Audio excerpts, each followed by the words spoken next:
O'rtoqlar, assalomu alaykum. Xudo xolasa biz juda ham chiroyli obyektga kelganmiz. Obyektdagi bu atmosfera ham vobshe boshqacha ekan. Videoni oxirigacha ko'rsanglar, xudo xolasa mana shu 2 etaj obyektimizda nima ishlar olib borilganligi to'g'risida to'liq ma'lumotlar beramiz. Xudo xolasa Navruzbek akam bilan Navruzbek akam ishi hozir bir qator ko'rsatiladi. Aka, qalay bo'ldi ish jarayonlar? Yaxshimi? Ishlar bo'lsa yaxshi bo'ldi. Muammolar bo'lmadimi? Tovarlar bo'yicha muammo bo'lmadimi? Tovarlar chotki bo'ldi. Bo'ldi aka. Hozir bir qator ishingizni ko'rsatib boraman. Endi bunaqa ishni to'g'risi xalqqa ko'rsatmasa bo'lmaydi aka. Bunaqa ishni ko'rsatish kerak. Xo'p, qani o'rtoqlar, bo'lmasam ketdik. Videoni oxirigacha ko'rishingiz tanishmasin, like bosib, podpiska bossangiz. Aka, bu vodoprovod ham? Vodoprovod keladi. Bu boshqa xonadon-a? Alohida. Bitta xonadon bo'ladi, shunga vodoprovodga. Hozir cho'plib olingan steshkaga bu. Mishalkalar, sementlar tayyor ekan. Xudo xolasa mana obyektimizning kirish darvozaxonadan koridorga kirganda o'rtoqlar mana chiroyli qilib cho'plib qilingan. Bu yerga alohida bitta kontur yotqizilgan. Kirganda o'ng tomonda o'rtoqlar ko'rishlar mumkin kattagina mehmonxona. Razmeri necha deysiz aka mehmonxonani? Buni eni 4 metr, uzuni 680 metr. Ha, eni 4 metr, uzuni 680. Tokchalarni ham, oynani ham juda kattasini qo'yib, vashshu zo'r ish qildi aka, yorug'ligini qarang. Moshina chiqibdi. O'rtoqlar, bitta konturimiz taxminan 60 metr, 3 ta kontur tushgan bu joyga. Mehmonxonadan spanligi bu eshik ham, bu ham. Bu yoq aka, pechka bo'ladi bu yerga. Ha, gazga pechka bu. Ha. Moshina o'rtoqlar. Qaranglar, mabodo misol uchun tok svet bo'lmay qoladigan bo'lsa, tokmi, gazmi bo'lmay qoladigan bo'lsa, pechkadan foydalansa ham bo'laveradi. Mo'risi ham tashalgan ekan, moshina qilib. Gap bo'lishi mumkin emas lekin. Xo'p, kirish bu tomondan, mehmonxona spanliga kirish bu tomondan.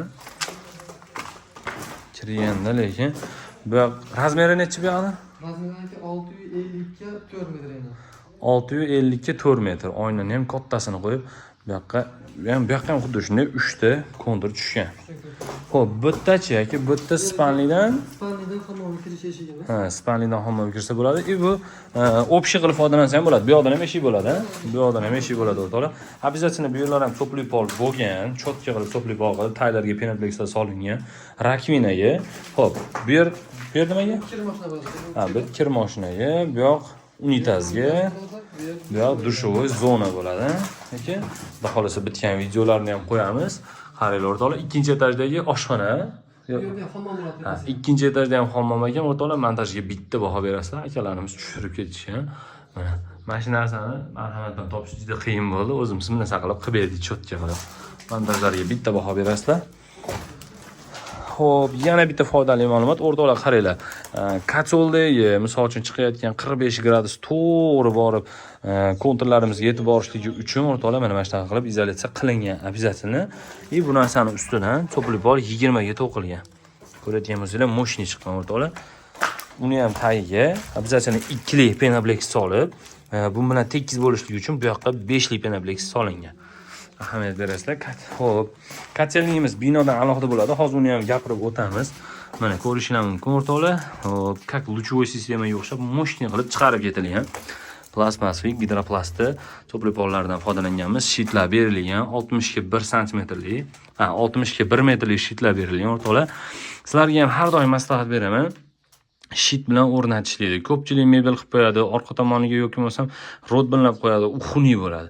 Bu holatda o'rtoqlar eshigini bitta ochganinglarda, kollektorda orqasi oppoq bo'lib, mana ko'rishinglar mumkin, oppoq bo'lib, juda ham chiroyli turadi. Yana bitta plyus tomoni ustalarga, usta akalarimiz bemalol mana shuna krepleniyalari bo'ladi. Kollektorda qatirsanglar bo'ladi, muammo bo'lmaydi. Eshiklar ham chiroyli bo'ladi, usta akalar, uyda egasi ham juda ham chiroyli turib beradi. Misol uchun aboy qiladigan bo'lsa, mana shu burchaga yopib kelib qo'yadi. Ish go'zal chiqadi xullas, o'rtoqlar. Xo'p, endi katsenli to'g'risida ma'lumot beradigan bo'lsak, o'rtoqlar, katsenli binodan alohida mana shu joyga bo'lar ekan. Hozirgi paytda binodan alohida qilgan yaxshi, chunki ko'ryapsizlar, har xil holatlar bo'lyapti, portlashlar bo'lyapti aka. So bunaqa joyga qilinadigan bo'lsa, yosh bola bo'lishi mumkin. Ko'pchilik hammomni ichiga qilib qo'yapti. Uni maslahat berilmaydi. Iloji bo'lsa, binodan alohida qilib qo'yilgan yaxshi bo'ladi katsenlida. Xo'p, xohlasa zo'r bo'ldi aka. Endi 2-etajda отопление bo'lishi mumkin. Uni ham bitta ko'rib qo'yaylik aka. 2-etajga chiqishimiz. Ko'rishinglar mumkin, juda ham chiroyli. Obyekt juda ham chiroyli tushgan o'rtoqlar. chiqqaninglarda. Xo'p, bu yoq nima aka? Biraz detskiy bo'ladi ekan. Bu yoq detskiyni ham bitta ko'rib ko'rasizlar. Xudo xolasa bu yoqqa ikkinchi etajda faqat o'rtoqlar отопление bo'ladi, radiator qo'yiladi. Mana shu joyga oynani ham juda ham kattasi qo'yilgan ekan. Detskiy xona qilib qo'ysanglar, buni atmosferaga bitta baho berib, aka, u shu zo'r narsa ekan. Bu atmosferaga bitta baho berib qo'yasizlar akalar. Qushlar ovozini eshitasizlarmi akalar? Вообще zo'r lekin. Xo'p, endi bu yoq tomon sanuzul bo'lyapti. Bu yerga ham обязательно radiator qo'yiladi. Hozirchalikka rakvina bilan unitazga, dushovoga chiqarib ketilgan traplari. Bu yoqda issiq sovuq suv chiqarilgan. Zo'r chiqibdi aka. Bu koridorimiz kengligini ko'ryapsizlarmi akalar? Bu yoqda mehmonxona bu ham. Mehmonxona, bu yoqda spalni. Spalni ham xuddi shunday kattagina, обязательно bitta radiator. Bu yerda pechkani o'rni aytib o'tilgandek. Bu yoqda ham xuddi shunday ikkita radiator qo'yiladi mehmonxonaga. Xudo xolasa kelajakda. Lekin bitta atmosferaga baho bermasanglar bo'lmaydi akalar. Lekin uy juda ham chiroyli tushgan ekan. Gap bo'lishi mumkin emas va eng muhimi menga yoqqan tomoni akalar. Koridordan chiqqanda tapchanga bitta ahamiyat beringlar o'rtoqlar. O'zi tapchan deydimi, nima deydi? Terrasa deb qo'yadi. Terrasa deyin, как tapchan. Va shu zo'r ekan. O'zi akamiz mashinasini orzu qilgan shekilli. Darvozaxonaning ustiga o'rtoqlar shunaqangi chiroyli qilib akamiz kattagina joy qoldirgan. Bu yerda menimcha ikkita xonani bag'ridan ketishgan. Bu terrasa qilib turib, yozgi paytda ota-ona bilan mazza qilib choy ichsanglar bo'ladi o'rtoqlar. Ko'ryapsizlarmi? Endi bu tomonga bitta ahamiyat bermasanglar bo'lmaydi lekin. Mana shunaqangi atmosferani tomosha qilib, ota-ona bilan choy ichish, suhbatlashish u вообще boshqa narsa u. Endi bu tomonga ham bitta ahamiyat berib qo'yasizlar o'rtoqlar. Bu o'sha gap bo'lishi mumkin emas. Xudo xolasa, o'rtoqlar, mana yakuniga yetdi mana shu obyektimiz. Отопление sistemalarini ham bir qator qo'yib boriladi. Обязательно qo'yib boriladi отопление sistema montaj jarayonlarini. Lekin Navruzbek akam bitta like bosib qo'yasizlar o'rtoqlar. Ishiga, sifatiga agar xizmatlar bo'ladigan bo'lsa, pastda nomer qoldiraman, bemalol murojaat qilaverasizlar. Akamiz cho'tki qilib ishlarni bitkazib berishga harakat qiladi. Videoga like bosib, obuna bo'lishni unutmang.